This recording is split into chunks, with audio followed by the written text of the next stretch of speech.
Kanchipuram Varamahalakshmi Silks, the Grand Banarasi Mela. First time ever in Hyderabad starting from November 1st.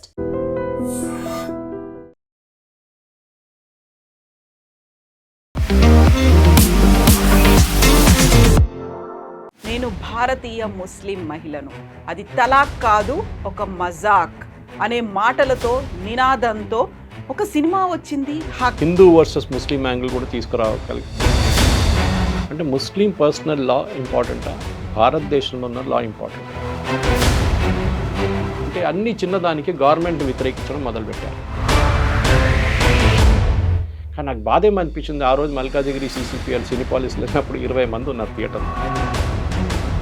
వాళ్ళు ప్రతిదాన్ని రాజకీయాలకు ఉపయోగించుకుంటున్నారు, ప్రతిదాన్ని వాళ్ళకు ఓట్లు పడడానికి ఉపయోగించుకుంటున్నారు. అందువల్లే ఈ సినిమా కూడా ఇప్పుడే వచ్చింది, this is the right time అనేది.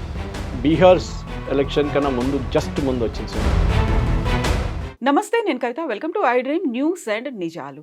నేను భారతీయ ముస్లిం మహిళను, అది తలాక్ కాదు ఒక మజాక్ అనే మాటలతో నినాదంతో ఒక సినిమా వచ్చింది. హక్ భారతదేశంలో ఉన్నటువంటి ముస్లిం మహిళల బాధల్ని కళ్ళకు కట్టినట్టుగా చూపిస్తోంది. గతంలో జరిగినటువంటి షాబానో పోరాటాన్ని స్ఫూర్తిగా తీసుకొని వచ్చినటువంటి ఈ సినిమా విమర్శకుల దగ్గర నుంచి కూడా ప్రశంసలు అందుకుంటోంది. అయితే ఎందుకని కరెక్ట్గా ఎలక్షన్స్ టైంలోనే కేరళ ఫైల్స్, కశ్మీర్ ఫైల్స్ అని వచ్చాయి, ఇప్పుడు హక్ అనే మూవీ వచ్చింది, రాజకీయాలు ఎందుకు చేస్తున్నారు సినిమాల పేరుతో అనే విమర్శలు ఉన్నాయి. మనతో పాటుగా ఉన్నారు సీనియర్ జర్నలిస్ట్ సురేష్ కొచాతిల్ గారు. సార్ నమస్తే. సో మనం ఒక ఫస్ట్ టైం ఒక సినిమా గురించి మాట్లాడుకుంటున్నాం. అది కంప్లీట్గా దాన్ని సినిమా అనాలా, లేకుంటే బయోపిక్ అనాలా, లేకుంటే ఓవరాల్గా మన సొసైటీలో మహిళల మీద ఉన్నటువంటి ఒక దృష్టిని, చూపించింది అనాలా? మనం సినిమాని రియాలిటీ అంటాం, ఇప్పుడు లైఫ్కి ఒక ప్యాటర్న్ చూపిస్తుంది అంటాం. కానీ మన తెలుగు సినిమాలో ఒకసారి శ్రీకాకుళం నుంచి డైరెక్ట్ స్విట్జర్లాండ్కి వెళ్ళిపోతుంది అనమాట. పల్లెటూరు నుంచి అక్కడ ఒక డ్యాన్స్, శ్రీకాకుళం నుంచి ఒక డ్యాన్స్, డైరెక్ట్ స్విట్జర్లాండ్ డ్యాన్స్. రియాలిటీతో సంబంధం లేదు. అదే టైంలో చాలామంది అంటారు, నన్ను అంటారు, సురేష్ గారు మీరు మలయాళీ కదా, మలయాళం సినిమాలు చాలా బాగుంటాయి స్టోరీస్ అంటారు. రియల్ లైఫ్ మనకు అనిపిస్తుంది మన స్టోరీనే ఇది అని చెప్పేసి. ఉమెన్ ఓరియంటెడ్ క్యారెక్టర్స్ చాలా స్ట్రాంగ్గా ఉంటారు అక్కడ. ఇక్కడేమో సైడ్ కిక్స్గా ఉంటారు. ఉన్నాయి కొన్ని సినిమాలు తెలుగులో కూడా వచ్చినాయి అనుకోండి strong. I can straight away think of Sankarabharanam. ఆ టైంలో there very strong character was there, women character. కానీ హక్ అనే సినిమా మొన్నే చూశాను సాటర్డే రోజు నేను. హక్ సినిమాలో మనం చాలామందికి ప్రేక్షకులకు బహుశా బాన్ ఆఫ్టర్ 90s అని కూడా చెప్పక్కర్లేదు మనం, ఎందుకంటే వాళ్ళు పెద్దగా అయినది అది తెలుస్తుంది కదా వాళ్ళకి. ఇది జరిగింది లాస్ట్ 85లో, ఇది 84-85 జడ్జ్మెంట్, సుప్రీంకోర్టు జడ్జ్మెంట్. అంటే పుట్టిన తర్వాత కూడా 90s తర్వాత ఈవెన్ ఎర్లీ 2000 వాళ్ళకు కూడా ఏం జరిగిందని చాలామంది తెలియదు. రెఫరెన్స్ ఉంటుంది, షాబాను కేసు అని చెప్తుంటారు. What is Shah Bano case? అది చాలా ఇంపార్టెంట్. అది ఎంత పెద్ద ల్యాండ్ మార్క్ జడ్జ్మెంట్ ఎందుకు అని చెప్పి మనం అక్కడి నుంచే స్టోరీ స్టార్ట్ అవుతుంది. సో మీరు చెప్పినట్ల ఈ సినిమాలో నాకు ఏం నచ్చిందంటే, ఓవర్ ద టాప్ ఏం లేదు, మసాలా లేదు, డ్రమటైజేషన్ లేదు. ఈజీలీ దీన్ని ఒక హిందూ వర్సెస్ ముస్లిం యాంగిల్ కూడా తీసుకురాగలి, కావాలంటే చేసుకుంటుంటే వాళ్ళు. కానీ అక్కడ ఏం చేయలేదు. And very very maturely handle cinema. Yami Gautam, I think ఆమె లైఫ్లో best role she has played. National award అయితే రాకపోతే I will be surprised. Very very strong role. And Shah Bano was like that. కానీ ఈ సినిమాలో అయితే ఆమెను యంగ్ చూపించారు, కానీ యాక్చువల్ షాబాను 62 ఆ టైంలో, చాలామందికి తెలుసు. ఇక్కడ పాయింట్ ఏమొస్తుందంటే clash between religion and law. And సుప్రీంకోర్టులో కూడా 125 ఐపీసీ అప్పుడున్న ఐపీసీ ఇప్పుడు భారత్ న్యాయ సంఖ్య అయిపోయింది అనుకోండి, బిఎన్ఎస్ అయిపోయింది. కానీ ఆ పాయింట్ మీద, ఎందుకంటే ఈ డిబేట్ చాలా రోజులు నడుస్తుంది కవిత గారు, నాకు ఇమ్మీడియట్గా గుర్తొచ్చేది షాబాను పక్కన పెడితే కూడా దానికన్నా ముందు 2 జడ్జ్మెంట్స్ వచ్చినాయి సుప్రీంకోర్టులో.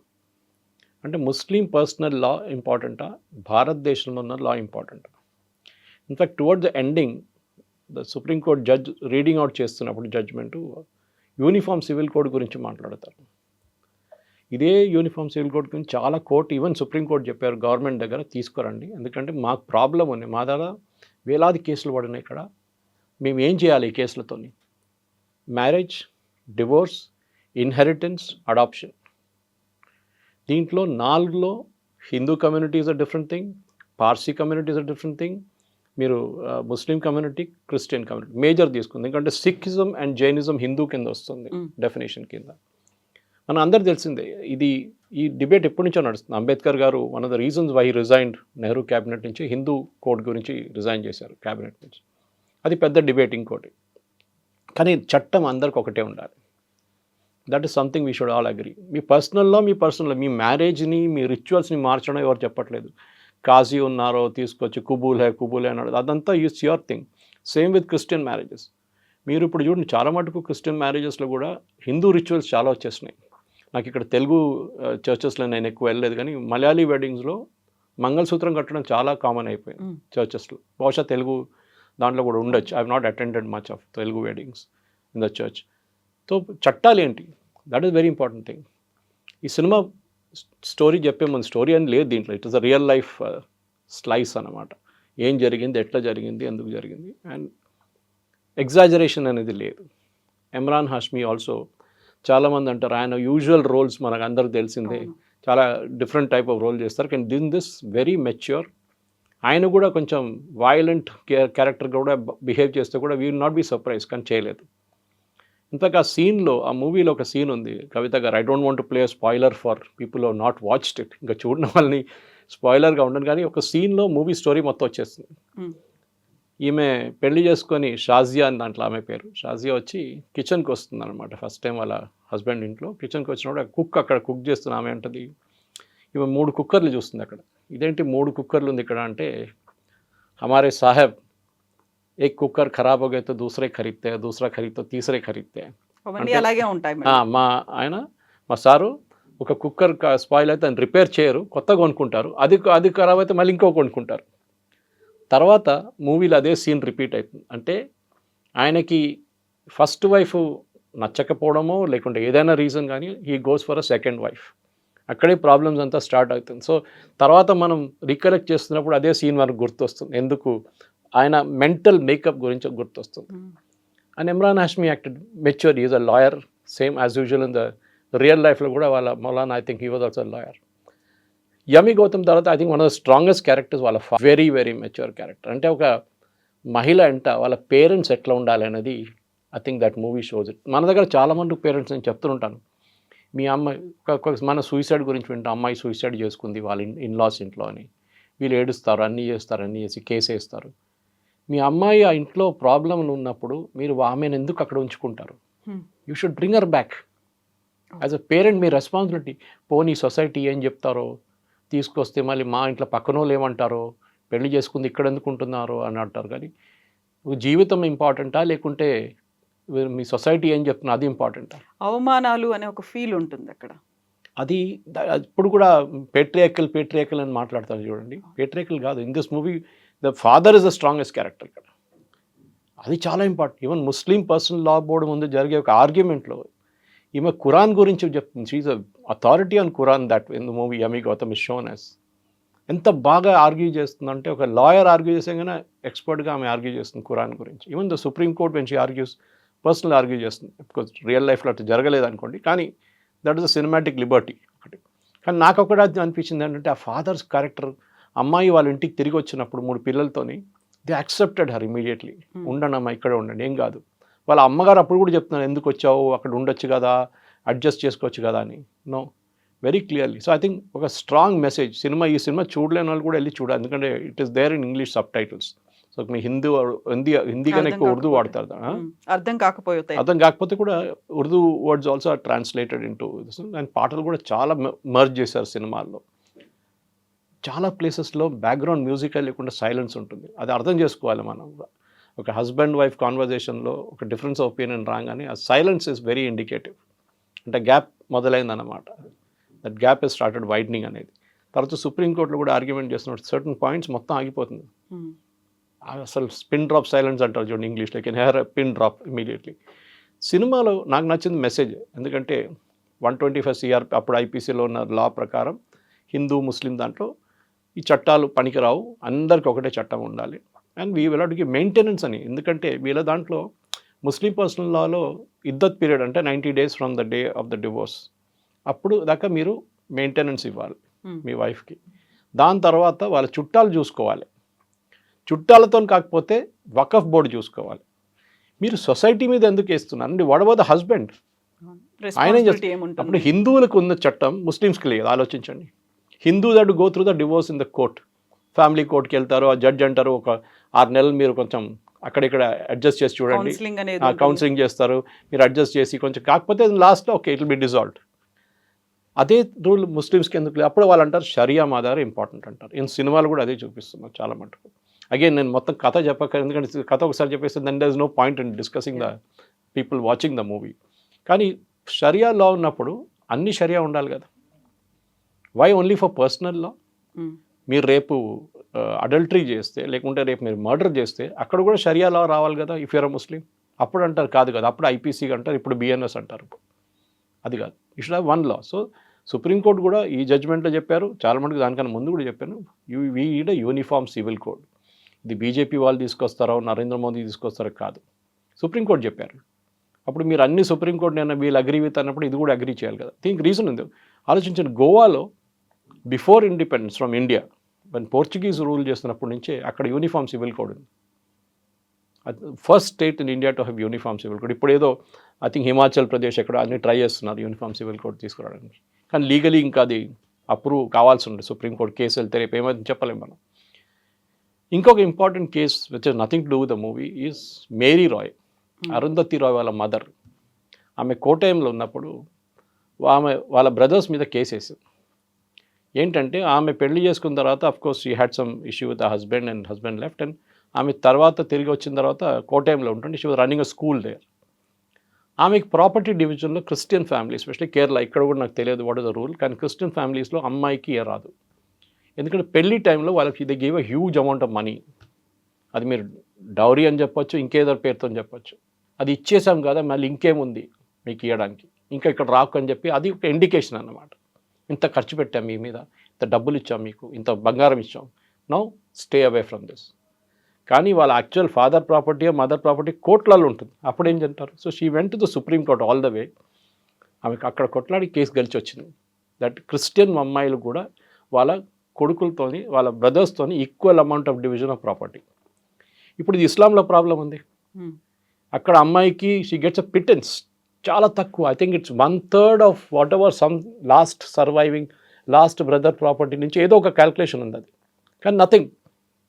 ఇప్పుడు మా దాంట్లో నాయర్ మేనన్ కమ్యూనిటీ ఫ్రమ్ కేరళ, మర్మత్తక్క ఏమంటారు మా దాంట్లో, that is we take the mother's house name. Kochattil అనేది మా అమ్మగారి ఇంటి పేరు కేరళ. మా వారసత్వం అమ్మగారి సైడ్ నుంచి వస్తుంది, నాన్నగారి సైడ్ నుంచి కాదు. ఇప్పుడు కొంచెం మారింది అనుకోండి అక్కడ ఇక్కడ. ఇప్పుడు అమ్మాయిలందరూ వాళ్ళ ఫాదర్ పేరే వాడుతున్నారు చాలామంది. కానీ ప్రాపర్టీ డివిజన్ టిల్ రీసెంట్లీ అంటే ఒక 20 years ముందు దాకా మొత్తం ప్రాపర్టీ అమ్మాయికి వెళ్ళిపోతుండే కంప్లీట్గా. కానీ ఇప్పుడు కొంచెం మారింది అనుకోండి. ఇప్పుడు చాలామంది అమ్మాయిలు అంటున్నారు we will share with our brothers, మాకెందుకు గొడవ, ఒకటే వాళ్ళు అమ్మకు పుట్టాం కదా మేమందరం, వీ విల్ డివైడ్ అని చెప్పి డివైడ్ చేసుకుంటున్నారు. కానీ ఆలోచించడం ఎందుకు చేశారు, ఆ సిస్టమ్ ఎందుకు తీసుకొచ్చారంటే ఒక సెక్యూరిటీ అమ్మాయికి. ఈ సినిమాలు కూడా అంతే కదా, మెయింటెనెన్స్ కోసం చిన్న అమౌంట్ 140 రూపాయలకు ఆ రోజున్న అమౌంట్కి అడిగితే నేను అది కూడా ఇవ్వను పో అని చెప్పిన మనిషి. సో వీళ్ళకి ఒక ఫైనాన్షియల్ సెక్యూరిటీ కావాలంటే ఒక ప్రాపర్టీ మీ పేరు మీద ఉంటే మీకు ఒక ఫైనాన్షియల్ సెక్యూరిటీ ఉంటుంది. రేపు ఎవడైనా ఇక్కడ నుంచి దిగు బయటికి వెళ్ళని చెప్పడానికి వాళ్ళకి అధికారం లేదు. ఇక్కడ ఈ రోజుల్లో మనం ఏం చూస్తున్నాం అంటే కవిత గారు, చాలా మట్టుకు ఇప్పుడు సినిమాలు చూపించే కానీ రియల్ లైఫ్లో కూడా మనం చూస్తున్నాం, young couples they not able to adjust ఎక్కువ. పాత దాంట్లో మనం ఇంట్లో ఎట్లనో అడ్జస్ట్ ఇదే సేమ్ సొసైటీ ఏం చెప్తారో వాళ్ళు ఏమనుకుంటారో వద్దని చెప్పేసి. కానీ ఇప్పుడున్న వాళ్ళకి ఆ కమ్యూనికేషన్స్ లింక్ ఎప్పుడో స్నాప్ అయిపోయింది. చిన్న దాని మీద ఆర్గ్యుమెంట్లు మొదలై డివోర్స్. ఇప్పుడు మీరు ఫ్యామిలీ కోర్టుకి వెళ్తే నాంపల్లి కానివ్వండి సికింద్రాబాద్కి వెళ్తే ఎంతోమంది వెయిట్ చేస్తుంటారు డివోర్స్ కోసం. అంటే వాళ్ళకి పేషెన్స్ లేదు, they don't have patience to deal. Difference opinion ఉంటుంది ఎవరికైనా, నో మ్యారేజ్ ఇస్ పర్ఫెక్ట్, అక్కడ ఇక్కడ ఏదైనా ఇష్యూస్ ఉంటుంది ఎప్పుడు. But you have to somehow realise but better good, at least పిల్లలు పెద్ద అయ్యేదాకా చూసుకుంటారు. సో హక్లో కూడా ఆమె వాళ్ళ పిల్లల కోసం కొట్లాడుతుంది. 3 పిల్లలు ఉన్నారు, ఒక అమ్మాయి 2 అబ్బాయిలు. వాళ్ళ కోసం ఆమె చెప్తుంది, నా కోసం కాదు డబ్బులు, వాళ్ళ కోసం. చిన్న పని చేసుకుని కుట్ల మిషన్ పెట్టుకుని ఆమె పాపం ఆమె ఇంట్లో షీఈ్ మేకింగ్ సమ్ మనీ. కానీ వీళ్ళ దగ్గర 140 రూపాయలు ఇవ్వమంటే నేను ఇయ్యను పో, నువ్వేమైనా చేసుకో, మా పర్సనల్ లా ఇదే చెప్తుంది. That is where I'm Singh personal law and professional లాలో చాలా డిఫరెన్స్ ఉంటుంది. మీరు ఒక దేశంలో ఉన్న మన సెక్యులర్ దేశం అంటాం మనం. సెక్యులరిజం అని మన దేశంలో తప్ప అట్లని కాన్సెప్టే లేదు యాక్చువల్లీ. సెక్యులరిజం వర్డ్ వచ్చింది ఇంగ్లాండ్ నుంచి, చర్చ్ ఆఫ్ ఇంగ్లాండ్ నుంచి, అండ్ స్పెషలీ వాళ్ళ పార్లమెంట్ నుంచి, House of Lords. House of లార్డ్స్లో 18th century 19th centuryలో కూడా చాలా మంది బిషప్స్ వచ్చి కూర్చుంటారు అక్కడ. వాళ్ళ దగ్గర బిషప్స్ ఆర్ నామినేటెడ్. మన దగ్గర చేస్తే ఆలోచించండి ఒకసారి. కొంచెం స్వామీలు తీసుకొచ్చి రాజ్యసభలో కూర్చోబెడితే అంతే సంగతి ఇక్కడ. ఎనీవే అక్కడ అది చేస్తున్నారు. సో వాళ్ళు ఏం చేశారంటే అన్ని చిన్నదానికి గవర్నమెంట్ని వ్యతిరేకించడం మొదలుపెట్టారు, అక్కడున్న బ్రిటిష్ గవర్నమెంట్ని. సో గవర్నమెంట్ ఏమన్నారు లాస్ట్లో వచ్చేసి అన్నారు, మీరు మీ పని చూసుకోండి, మేము మా పని చూసుకుంటాం. You run the church, we will run the government.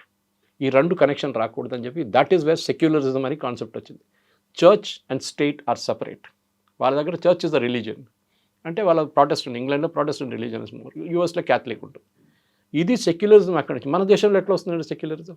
So మన దేశంలో సెక్యులరిజం మీనింగ్ ఏంటంటే if you are a Hindu or if you are don't take anything you are secular. Moment మీరు మాట్లాడితే ఇమీడియట్ అంటారు చూడండి, మోదీ గారు కానీ ఎవరు వీళ్ళు కమ్యూనల్ అయిపోయారు అని. Anyway that's a different debate. కానీ ఈ సినిమాకు తిరిగి వచ్చేదాకా సినిమాలో ఉన్న మూమెంట్స్ చాలా మట్టుకు చాలా, ఇప్పుడు లీగల్ ఫెటర్నిటీ కూడా చాలామంది రివ్యూస్ చదివాను నేను. They also agree that this process is కరెక్ట్గా చూపించాం. మన యూజువలీ మన కోర్ట్ రూమ్ డ్రామాస్ అది కొంచెం ఓవర్ ద టాప్ వెళ్ళిపోతుంది. తారీఖ్ పే తారీఖ్ అని చెప్పి మన సనీ దియోల్ అది కాకుండా చాలా మటుకు కోర్ట్ రూమ్ డ్రామాస్ డ్యామేజ్ కోసం కానీ డివోర్స్ కోసం ఏదైనా కోర్టులో చిన్న ఆర్గ్యుమెంట్ జరిగితే కూడా అది డ్రామాటైజ్ చేసి చూపిస్తారు. అది అక్కడ కాదు. In fact one of the junior judges, I think it is magistrate లెవెల్లో ఈ కేసు ఫస్ట్ వచ్చిన అని అడుగుతారు, మీరు ఎందుకు కోర్టుకు వచ్చారు, మీ పర్సనల్ లా బోర్డు ఉంది కదా అక్కడికి వెళ్ళండి మీరు అని చెప్పి. It is a real point at that point. ఎందుకంటే ఆ లెవెల్లో అట్లా ఆలోచించారు. సుప్రీంకోర్టులో అట్లా చెప్పలేదే, they took up the case. హైకోర్టులో కూడా తీసుకున్నారు and they give a judgement which the Supreme Court upheld, correct అని చెప్పారు. సో మెయింటెనెన్స్ ఇవ్వడం అనేది ఒక షాబాను కేసు నుంచి వచ్చినప్పుడు మన అందరు తెలిసిందే, it was a huge change అప్పుడు ఆ రోజుల్లో. దాంట్లో ఇంకొక పాయింట్ ఏంటంటే ట్రిపుల్ తలాక్. ఒక మనిషి, ఒక మేల్ మెంబర్ కోపం వచ్చి తలాక్ అని అయిపోయింది పెళ్ళి. దాన్ని ఇప్పుడు మోదీ గవర్నమెంట్ వచ్చిన తర్వాత తీసేసి దాన్ని క్రిమినలైజ్ చేసేసారు మొత్తం. Actual as per Quran and according to her the character played by Shazia which is Yami Gautam చాలా క్లియర్గా చెప్తుంది, మీరు అది ఒకటేసారి చెప్పకూడదు, అది గ్యాప్ పెట్టి చెప్పాలి, నెల టైం తీసుకొని చెప్పండి. By time you will have a reconciliation, అదే ఎందుకు ఇది అని చెప్పి. ఇదంతా ఒక నార్మల్ పర్సన్ లైక్ మీ, నాకు కూడా అంత క్లియర్గా ఐడియా లేకుండే. కానీ నాకు సినిమా చూసిన తర్వాత ఎస్. కానీ నాకు బాధ ఏమనిపించింది, ఆ రోజు మల్కాజిగిరి CCPL సినిపాలిస్లో వెళ్ళినప్పుడు 20 మంది ఉన్నారు థియేటర్లో. ఓకే, ఇట్లాంటి మంచి సినిమాలకు కలెక్షన్ బాగానే ఉందంటున్నారు, కానీ మన దగ్గర కూడా అప్రిషియేట్ చేసే ఆడియన్స్ లేరు. మన దగ్గర హీరో వచ్చి 40 మందిని కొడితేనే సినిమా, అది కాకుండా సినిమా కాదు. అది ఒక 5 పాటలు లేకుండా సినిమా లేదు. అది కూడా డిస్కో లాంటి పాటలు, అది ఇది ఫ్లో షార్ట్ 400 మంది డ్యాన్స్ చేస్తున్న షార్ట్స్ ఉంటే అది సినిమా. రియల్ లైఫ్ సినిమా చూడడానికి చాలామంది అంటారు ఇక్కడే ఇంట్లోనే ఏడుచుకుంటాం, మళ్ళీ అక్కడ వెళ్ళి ఎందుకు ఏడవడం మళ్ళీ థియేటర్లో అని చెప్పేసి. అది కూడా బహుశా లైఫ్ లైక్ చూడకుండా చాలామంది నచ్చదేమో. But I said that difference in Kerala. చాలా మటుకు అక్కడ ఉన్న మూవీస్, ఒక టైంలో ఊర్వశి శారద, మన actress Sharada, she use to come and act there. ఆమె చెప్తుండే కూడా that the characters there are so powerful. And ఆమె కూడా నేషనల్ అవార్డు వచ్చిన సినిమాలో she was very powerful character in that movie. So దీంట్లో కూడా Yami Gautam, even the second wife played by another actors which she was also really good. ఆమె కూడా చాలా బాగా, అన్ని క్యారెక్టర్స్ ఎక్కువ లేరు దాంట్లో, ఐ థింక్ మ్యాక్సిమం 20 మంది ఉంటారు క్యారెక్టర్స్గా, కానీ అందరూ వాళ్ళ రోల్స్ చాలా బాగా ప్లే చేశారు. కొంతమంది రివ్యూస్కి ఏమనిపిస్తుందంటే కొంచెం ఇంకా అగ్రెసివ్గా ఉంటే బాగుంటుండే, ఇంకా ఈ కేసు కొంచెం ఎక్స్పాండ్ చేస్తే బాగుంటుంది. కానీ 2 గంటలు 15 నిమిషాల్లో సినిమా ఫినిష్ చేసేసారు. దానికి ఈజీగా మీరు 2.5 hours 2 hours 45 minutes కూడా డ్రాగ్ చేసుకోవచ్చు, కానీ డ్రాగింగ్ అయిపోతుండే అసలు. బట్ టు ద పాయింట్ ఏం జరిగింది, షాబాను కేసు ఏంటి, లాస్ట్లో రాసి చూపిస్తారు that this is what happened. Supreme court ruling వచ్చిన తర్వాత మన అందరికీ తెలుసు రాజీవ్ గాంధీ గారు ఏం చేశారని. ఉన్న ముస్లిం ఉలేమాలు వీళ్ళందరూ వచ్చి ప్రెషర్ పెట్టి ముస్లిం పార్టీ పెట్టినప్పుడు ఈ జడ్జ్మెంట్ని రివర్స్ చేసేసారు. ఆయన చేసిన అన్నిటికంటే పెద్ద తప్పు. ఈవెన్ టుడే కాంగ్రెస్ ఎక్కడి నుంచి కిందకి దిగిందంటే ఆ పాయింట్ నుంచి కాడింది. ఈ రోజు దాకా కాంగ్రెస్ రికవర్ కాలేదు. ఏ రోజు రాజీవ్ గాంధీ గారు చేశారో, ఆ తప్పు చేశారో, ది హిందూ స్టార్టెడ్ రియలైజింగ్ ఇది ఒక కమ్యూనిటీ కోసం, ఒక రిలీజియన్ కోసం ఈయన మొత్తం చట్టమే మార్చేస్తున్నాడు, సుప్రీంకోర్టునే ఇచ్చిన డిసిషన్ మార్చేస్తున్నాడు, మళ్ళీ మేమేం చేయాలని చెప్పేసి. ఆ రోజు నుంచి చూడండి, Congress has never got a majority of its own. ఎప్పుడు రాలేదు వాళ్ళకి మెజారిటీ 84 తర్వాత. That is the year which Indira Gandhi got kill. ఆ సింపతి వేవ్లో వచ్చిన దాని తర్వాత రాజీవ్ గాంధీ గారు చనిపోయినప్పుడు కొంచెం సింపతి వేవ్ వచ్చింది అనుకోండి, కానీ that didn't last for long. The problem is simple, that కాంగ్రెస్కి ఆ రోజు చేసిన తప్పు, రాజీవ్ గాంధీ గారు చేసిన తప్పు ఇవాళ దాకా వాళ్ళు అగ్రీ చేయట్లేదు. మోదీ గారు ట్రిపుల్ తలాక్ చేసినప్పుడు వీళ్ళంతా ఇంత పెద్ద గొడవ చేశారు, కానీ ముస్లిం మహిళలు దాన్ని అప్రిషియేట్ చేశారు. మీ personal law is your personal law. మళ్ళీ అది రిపీట్ చేస్తున్నాను నేను. సిక్కిజంలో మీ గురుద్వారాలో పెళ్లి జరుగుతుంది, that is very very sacrosanct, దాంట్లో చేంజెస్ లేదు. Jain community same thing, Parsi same thing. వీళ్ళందరికీ సపరేట్ చట్టాలు, కానీ they all come under the uniform civil code. ఇప్పుడు పార్సీ చూడండి, పార్సీ దాంట్లో ఇఫ్ ఎ పార్సీ గర్ల్ ఒక బయట నుంచి ఇంకో రిలీజియన్ ఆయన పెళ్లి చేసుకుంటే షీఈ్ ఎక్స్కమ్యూనికేటెడ్ ఫ్రమ్ ద ఫెయిత్. ఆమెను రానియర్, మరి పార్సీలోకి కలుపుకోరు. అండ్ ఆమె ఫైర్ టెంపుల్, వాళ్ళ టెంపుల్ లోపల రానియరు. అగైన్ ఒక డిస్ప్యూట్. ఆ టైంలో ఇప్పుడు కూడా వాళ్ళ పాపులేషన్ చాలా తక్కువ. మీరు ఏం చేస్తారు? మీరు ఆ పాపులేషన్ తక్కువ ఉన్నప్పుడు you have to increase the population, అంటే you have to marry outside the faith. కానీ వాళ్ళ ఓన్ రిలీజన్, వాళ్ళ ఓన్ ఫెయిత్, ఎందుకంటే వాళ్ళు పార్సీ వాళ్ళందరూ వచ్చింది ఇరాన్ నుంచి వచ్చారు, మనకు అందరూ తెలిసింది, అక్కడి నుంచి వచ్చిన రిలీజన్ అది. కానీ మన దగ్గర కూడా చాలా మటుకు ఒక మిస్అండర్స్టాండింగ్ లోపల సినిమాలు చాలా బాగా చూపిస్తారు. That she is fighting for a cause, not for anything else. Cause కోసం ఫైట్ చేస్తున్నాను నేను, మా పిల్లల కోసం ఫైట్ చేస్తున్నాను. And that has come out very very strong in the cinema. చాలా బాగా చేశారు. నాకు నచ్చింది ఏంటంటే ఎన్నో ప్లేసెస్లో ఒక మసాలా కలపడానికి ఈజీగా ఛాన్స్ ఉండే, కొంచెం ఏడవడం ఎక్కువ, లేకుంటే సింపతి ఫ్యాక్టర్ తీసుకురావడంలో ఏం చేయలేదు. రియల్ లైఫ్ లాగా చూపించారు. బహుశా కొంతమందికి నచ్చకపోవచ్చు, ఎందుకంటే చాలా సీరియస్ సినిమా, ఏంటిది పాటలు ఎక్కువ లేవు, పాటలు అస్సలు లేవు, సాంగ్స్ ఆర్ ఇన్ బిట్వీన్ ఇట్లా తీసుకొస్తున్నారు, కానీ రన్నింగ్ అరౌండ్ ద ట్రీస్ ఏం లేదన్నమాట అక్కడ, అసలు ఏం పెట్టలేదు వాళ్ళు. బట్ ఓవరాల్ ఐ థింక్ ఒక స్లైస్ ఆఫ్ లైఫ్ అని చెప్తాం మనం. ఎందుకంటే పాత బాసు చాటర్జీ సినిమాలు, అప్పుడున్న సినిమాలు అంతా చూస్తే మనకు ఫ్యామిలీ డ్రామా అని చెప్తుంటాం మనం ఇప్పుడు. బహుశా అట్లానే ఒక ఫ్యామిలీ డ్రామా అది, different genre. Of course Chhoti Si Baat ఉండొచ్చు, ఆ టైంలో ఘరోండా ఉండొచ్చు. ఆ సినిమాలు అన్నీ చూస్తే ఒక స్లైస్ ఆఫ్ లైఫ్ తీసుకొచ్చారు, ఒక రియల్ స్టోరీని తీసుకొచ్చారు. బహుశా ఇట్లాంటి చాలా లీగల్ స్టోరీస్ ఉండొచ్చు మన దాంట్లో, కానీ షాబాను కేసు ఒక టర్నింగ్ పాయింట్ ఉండే ముస్లిం పర్సనల్ లాలో, ముస్లిం మహిళల కోసం, రైట్స్ కోసం. అండ్ దాట్ ఐ థింక్ చాలా బాగా రిఫ్లెక్ట్ చేశారు ఈ సినిమా.